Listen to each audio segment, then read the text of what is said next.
Well, thank you very much, and thank you very much for the invitation to join with you today. It's great to see so many people that have an interest in community development, community education, and youth development. Because in many ways, you know, I travel around quite a bit, and particularly I was just saying to somebody coming in, when you're in England or in Wales, it's virtually a disappearing area. You know, the sort of tenants groups, the community groups that we would have seen back in the 90s and early noughties are just not there. And I think it's a real shame. And certainly in Northern Ireland, we always cite Scotland as still having an investment in this area. And actually in Northern Ireland, there's still a lot of community activity as well.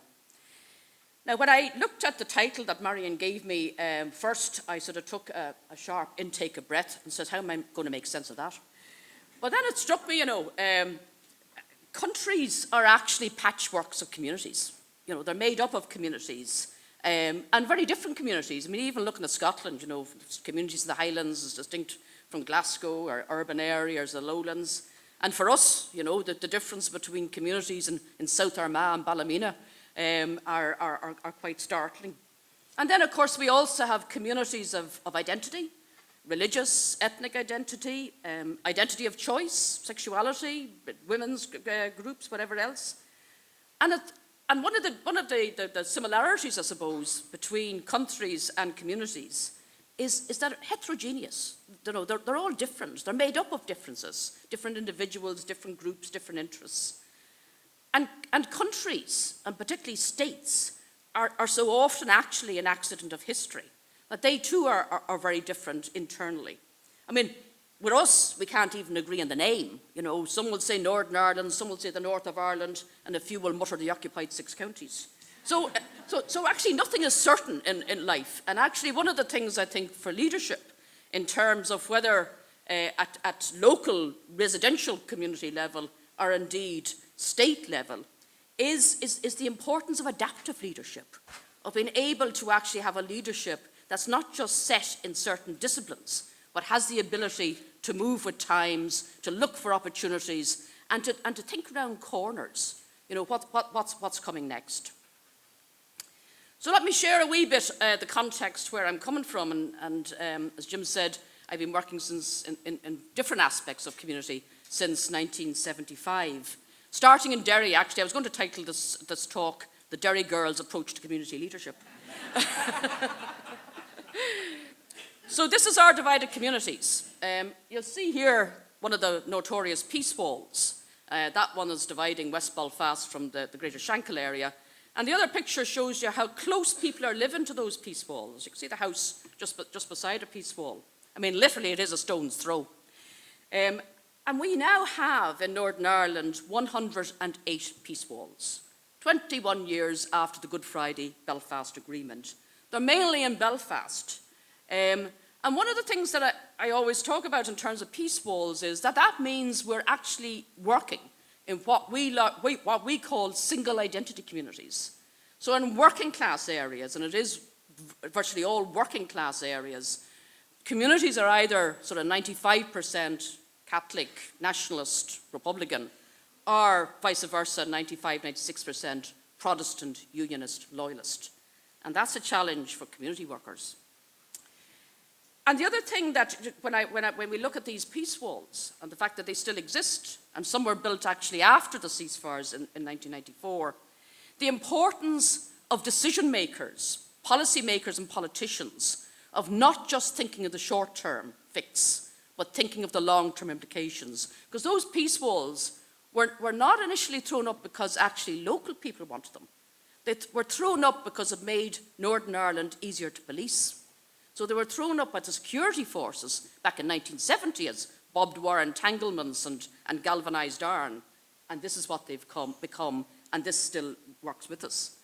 And we have the aim, we have the political aim before our government, our Stormont collapsed 2 years ago, of by 2023 bringing down the peace walls. Our policy is together building a united community.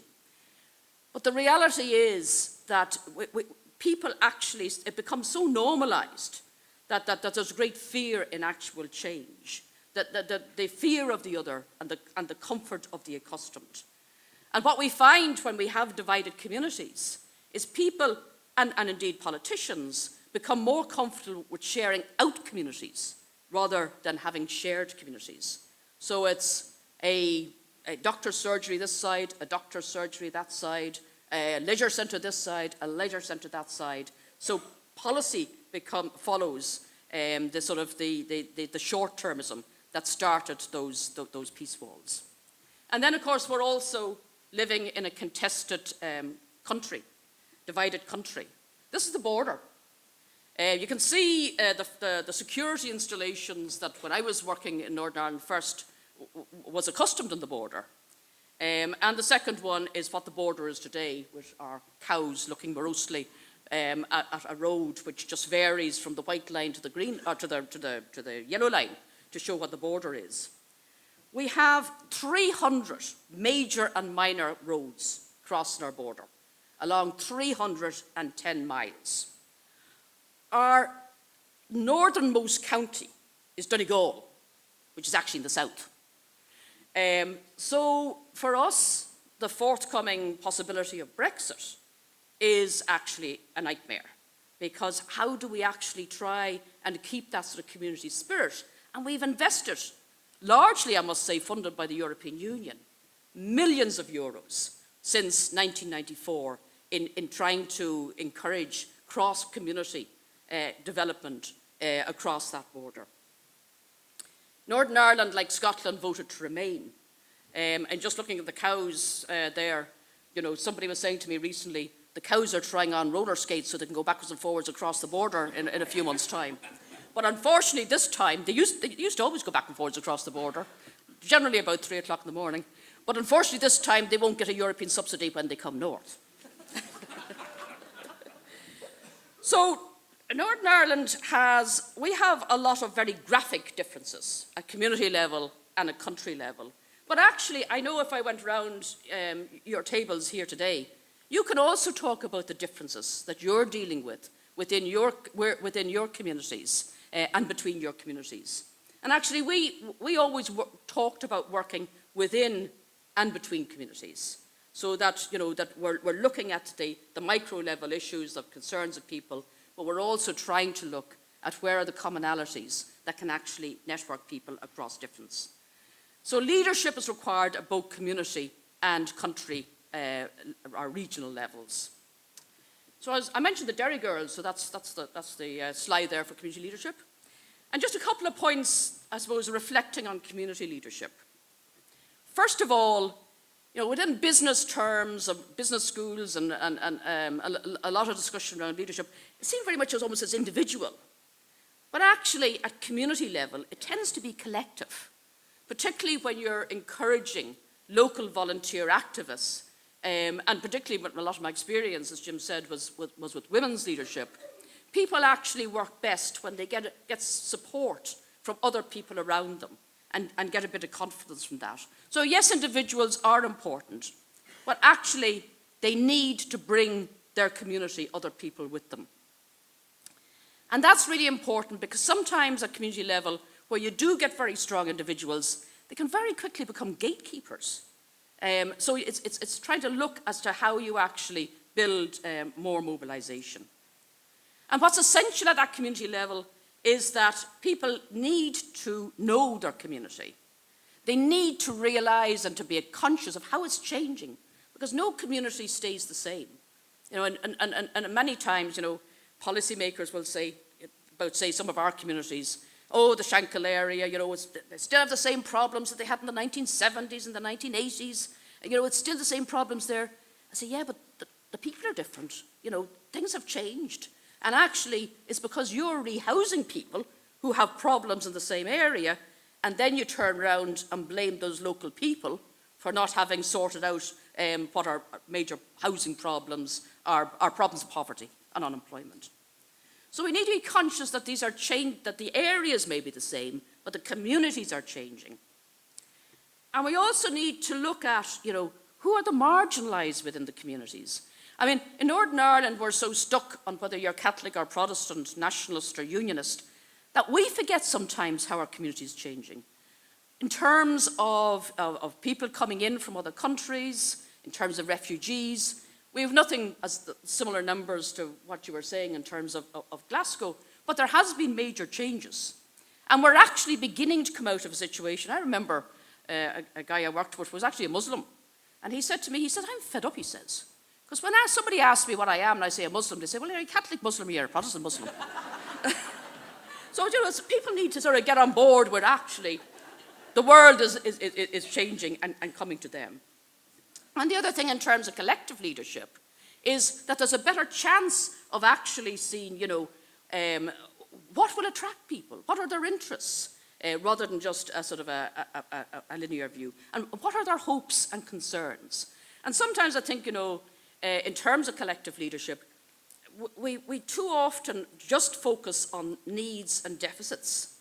And that's important in order that we can actually argue with the policymakers. Okay, we need more resources because of, with the highest level of unemployment or whatever else. But it's so destroying for the people that are living there when they're always seen as the problem. And I always remember it was an object lesson, we did a study of an area in Portadown, and a 16-year-old came back and sort of said, we are the worst ward in Northern Ireland. And what that said to people. In fact, it got so bad at one point in the 1990s that Strabane Council had a special meeting when they weren't the highest unemployment rate in the UK. They'd lost their one claim to fame. And what does that actually say to people in local communities? The second point there was in terms of being grounded, that community leaders need to tap into real issues, even if they seem minor to people outside. Getting the pedestrian crossing outside the primary school is a major issue for a lot of people. But for on the broader policy, it may seem as fairly minor. But the other important thing we've learned is that we really need to celebrate those wins, because that then builds the confidence in terms of moving people forward. And in terms of being grounded, the other thing that I learned was, for a period, I was a women's officer with what was then actually the Transport and General Workers Union, but they rebranded it again, Unite. But where we found, and I had a lot of women who'd left school at 14 and 15 and were working in the shirt factories. And actually where they started becoming community leaders was in an area where they felt safe. They felt safe through the union's educational classes, because they were sitting with people who had also left school without any qualifications. And actually, I was on a platform last week in Blackpool with one of them, who she left school at 14 in a shirt factory and is just retired from serving 19 years in the House of Lords. And she was saying to me, and again, you've got some educationalists here. She said, yeah. She said, I left school at 14 and the headmistress had me in and said, you've never done anything, you'll never do anything, and you're a hussy. And she said, and I ran home because I thought a hussy was a compliment. But it's actually, what are we saying to our young people? No, you're a member of a gang, so you'll never be anything. So again, it's almost like creating those pathways from grounded experience into what people can become. Sense of curiosity. Again, I think that's really important, and some of our best community leaders are those that have actually got involved because they're curious about how can things be somewhat different? How can we actually make a difference? And one of the groups that I worked with for many years during the Troubles were actually a women's group. They were locally, a Women's Information Day group, we called them. They were in local housing estates. And the last Friday of every month, there was minibuses put on, and they all came together. And initially they came to the city centre in Belfast because they were all from hardline areas, and there was a fear about crossing the peace line.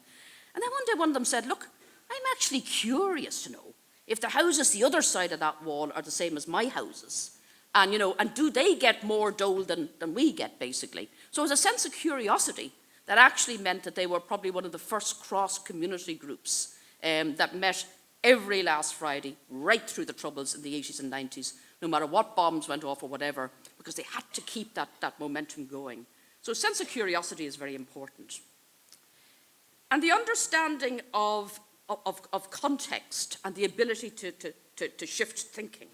So again, the importance of knowing who is responsible for what agencies can take what decisions, what alliances need to be built on that networking basis. That Women's Information Group, we never talked really about the border or constitutional issues or who'd been shot the night before. What they talked about was how do we get the money to buy the school uniform in September to send the kids looking half decent to school? And that was actually where relationships were built. And after that, over a period of time, people might have talked about the politics or whatever else over the coffee break. But it was those real issues born largely out of poverty. And I suppose in terms of the ability to shift thinking, effective leadership is where community activists can sort of lift the visions somewhat from those local issues, having celebrated the local gains, to sort of say, okay, but this, what's next? What's next? Because sometimes we found that where community action becomes a bit staccato, you say, okay, we mobilise to get the pedestrian crossing, and then we all go home. But the thing is, how do you actually use that to sort of say, but there's that bit of old ground down there. Now, couldn't we look at that in terms of, of a playground or a kickabout ground or whatever else, to bring people on to the next issue? And that then engages them with another set of policy makers or decision makers. I think Scotland's actually been a good example for that, where you've had people mobilising to buy land, to buy out sort of crofts or the islands or whatever else, to look at their community sustainability by owning community wind farms, that you can actually sort of gradually move from quite small issues to much more ambitious issues. And that's really what sort of community education is about, helping people to shift those ideas and aspirations. And then, of course, there is the more risk-taking community leadership, those that actually say, who are the most marginalised groups in our community? And how can we stretch out the hand of welcome to bring them in, rather than seeing them as a scapegoat for issues that actually are much broader issues, like scarce resources or the lack of numbers of teachers, schools, or whatever else. And that is where we're encouraging linkages in terms of new communities coming in. So turning then to leadership in terms of country, of politics.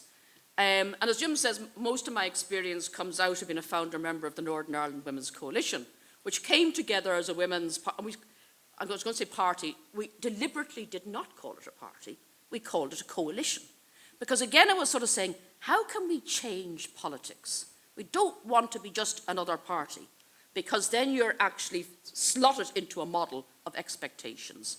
So actually with a coalition we said, well, first of all, we don't want a huge number of policies.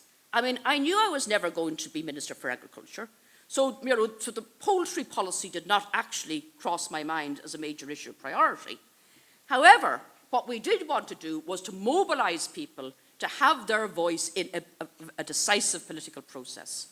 So what we did instead was we said, we'll take principles. We took the principle of equality. We took the principle of human rights, and we took the principle of inclusion. We talked to everybody, whether we liked them or not.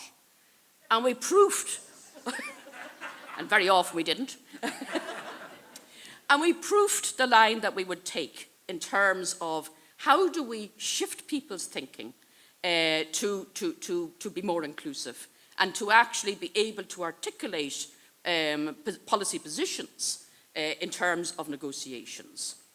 And in thinking outside the box, what we did was we essentially structured our coalition to work in a divided society. So we said, right, we're not having one leader, we're having two leaders. So we had a shared leadership, one from the Catholic community, one from the Protestant community. And whenever difficult issues came up, we sort of said, okay, we're not going to send the person where people would say, oh, well, she would say that anyway, wouldn't she? Sure, she's a Taig, she's a Catholic, or she's a Protestant. So when an example, when an issue came up in terms of human rights, a mother came to us and said, my daughter is expecting a baby and she's held on remand in prison in London for an alleged bombing. And I want one of you to go over and meet her and make a statement. And that was very controversial at the time, because we were still in a very sensitive position. We still are in a very sensitive position. So what we did was, she was a Republican. So we sent a Protestant woman doctor, who was a member of the coalition, to go into the prison, examine the girl, talk to her. She came out and made a statement. So it was almost like counterintuitive. It was someone from the so-called other community that was actually making a statement about human rights, which generally would have been seen as a Republican box, and it actually reached a lot more people and it got a lot more conversation. So again, it was trying to think in terms of leadership, how can you do things differently in order to actually bring more people with you? The other thing was using the moment. I mean, the coalition was set up and won an election within 6 weeks. Now, we didn't come from nowhere. We came from the community. It did that because it was bringing together people that were community activists or that were trade union activists in terms of sort of saying, if we don't actually do something, then there will be no woman at that negotiating table. All the other negotiators were men, and largely men that had been negotiating with each other unsuccessfully for about 20 years. So it showed how easily actually, because sometimes people sort of say, oh, there's that box of politics and there's that box of social action or community. But actually the overlap and the continuum is really strong between the two. So we were able to, as I say, to bring people who had been active in the community and say, okay, you're concerned about poverty. You're concerned about the impact of living a stone's throw from the peace wall. You have to have a voice in order to put those things on the table so that all the discussion isn't over who controls the border. And that's what brought people. And the other thing that brought people was, for example, we had lobbied the political parties for years. And they said, oh, but we'd love to put up women, but we can't find them coming forward. So we said, well, we'll do something differently. We'll put an ad in the paper, and we'll say, if you're a woman interested in politics, wants their voice heard, abides by the principles of equality, human rights, and inclusion, get on to us. Within 4 weeks, we had 90 women who stood to garner votes for that election. So again, it was actually by making things sort of approachable, by actually asking people, inviting people in, and actually breaking things down, because we got a political scientist in and said, right, okay, this is the electoral system. Now it was a specific electoral system to bring in some of the smaller paramilitary-related parties. We said, how many votes would we need? Because it was a vote right across Northern Ireland. And he said, and it was the top 10 parties would get 2 representatives each at the negotiating table. He said, well, he said, probably about 15,000 votes would do you. So we broke that down. So, right, you know, so many votes for so many women, and we're there. And we were the 9th party elected. So, the other two things that we learned when we actually got to the table was the importance of being sensitive to nuance. The politics tends to take very fixed positions, very fixed adversarial positions. So we actually sort of use the community development skills to sort of say, okay, no, we need to get into the heads of why are they saying that? Where are they coming from? And how then can we actually nuance that in terms of trying to move things forward? And as one of the members said, old problems need new questions asked them. So then, community leadership, political leadership. So what are the current challenges? And I always use this paradigm, the sort of this triangle, to sort of say, so we need to work at the grassroots at the bottom, and there we actually need to work within communities and then between communities, because they are quite different. It's in terms, if you like, of bonding and bridging social capital, and going back to Putnam. The middle layer is your institutions, your schools, your churches, your networking institutions that you might have. And then at the top you have your decision makers and the politicians. And it's not just, I mean, Putnam talked about bridging and bonding social capital within communities. We also talk about linking social capital. And that's where you come in, actually, because you are the linkers, because it's really important to have people that can relate and work with the local activists in the grassroots tier, but then be able to link into the institutionals, what's happening there, and what pressures they're under, and how the local people can help, for example, the local school to argue its position, but also to link into the politicians. Because otherwise, you don't have that sort of policy shift that is also needed alongside the work at community level. But I suppose one warning point is that when doing that, it is really important to beware of potentially mutually exclusive cultures. Because all too often we find that those levels, people working at those levels, they use the same words. They use social cohesion, they use community development, they use all sorts of words that sort of resonate and that we all use, and then we go into sustainability and resilience and whatever you're having yourself. But the culture, the organizational culture, can actually mean that the use of those words is exclusive, that it actually pushes people away. So, and we all know, we say within local authorities have a culture. They organize their papers in a certain way. They organize their meetings in a certain way. And that can actually be really off-putting to your local community activist. The most effective activists I work actually were a group of women in a Moyard, a very poor area of West Belfast. And they used to get rounded by sort of going down for a meeting sort of at 4 o'clock on a Friday. And this was actually before the PC days of tobacco. And they used to buy, 200, the cartons of 200 boxes of cigarettes. And they would go in and they would plonk the cigarettes on the table and say, right, either we get an agreement by 5 o'clock or we're here till we finish smoking all those cigarettes. And they were quite good about getting agreements. So, connecting community and country. So on this side here, basically, I suppose, just a summary in terms of some of the issues around community. To be aware of community hopes and anxieties by listening. But also to be aware of the opportunities and potential. And all too often, I think we don't actually acknowledge the amount of skills and potential, the amount of coping mechanisms that you get in the poorest communities. Where if a middle-class person with a good education was actually put in those circumstances, they would be in this, they couldn't cope outside the week.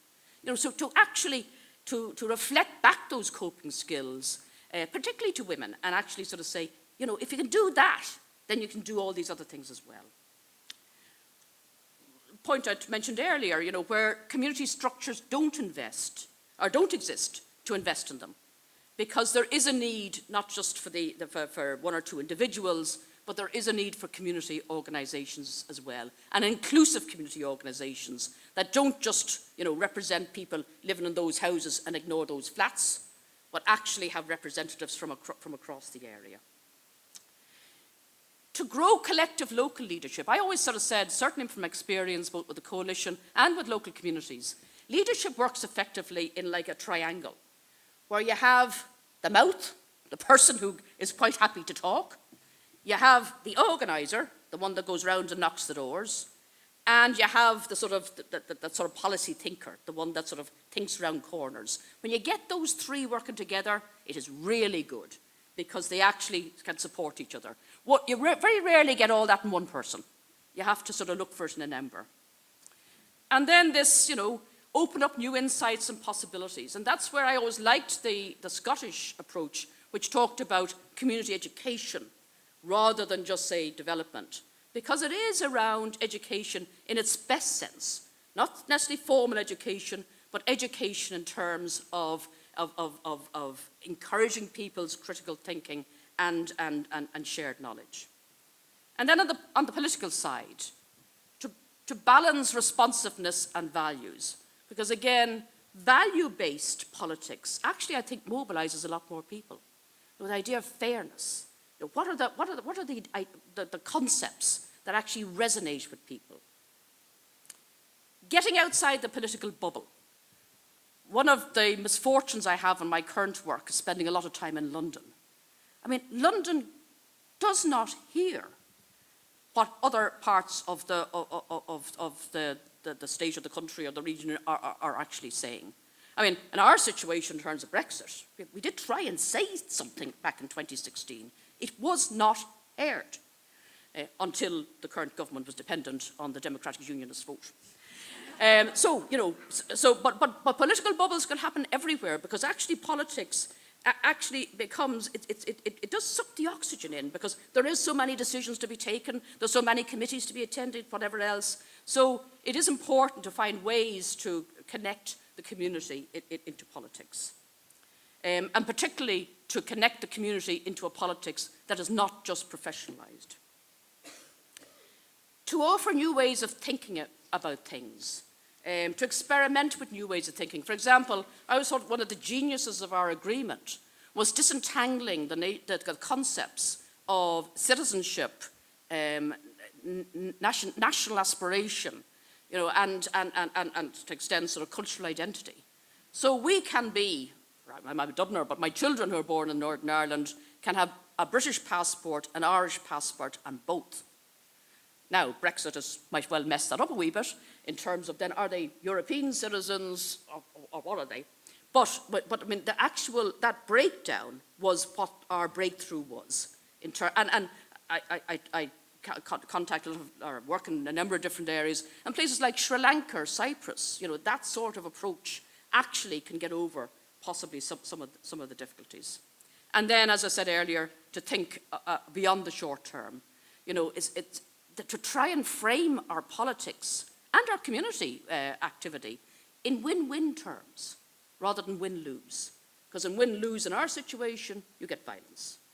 So it's really important to sort of, again, think through how can we bring the majority of people with us. And my final slide is quotes an American politician, political thinker, John Quincy Adams. And he says, "If your actions inspire others to dream more, to learn more, to do more, and to become more, you are a leader." And I also, and a lot of you will know the Chinese sage Lao Tzu, who said, "Go to the people, live with them, learn from them, love them, start with what they know, build with what they have, but with the best leaders, when the work is done, the task accomplished, the people will say, we have done it ourselves." Thank you.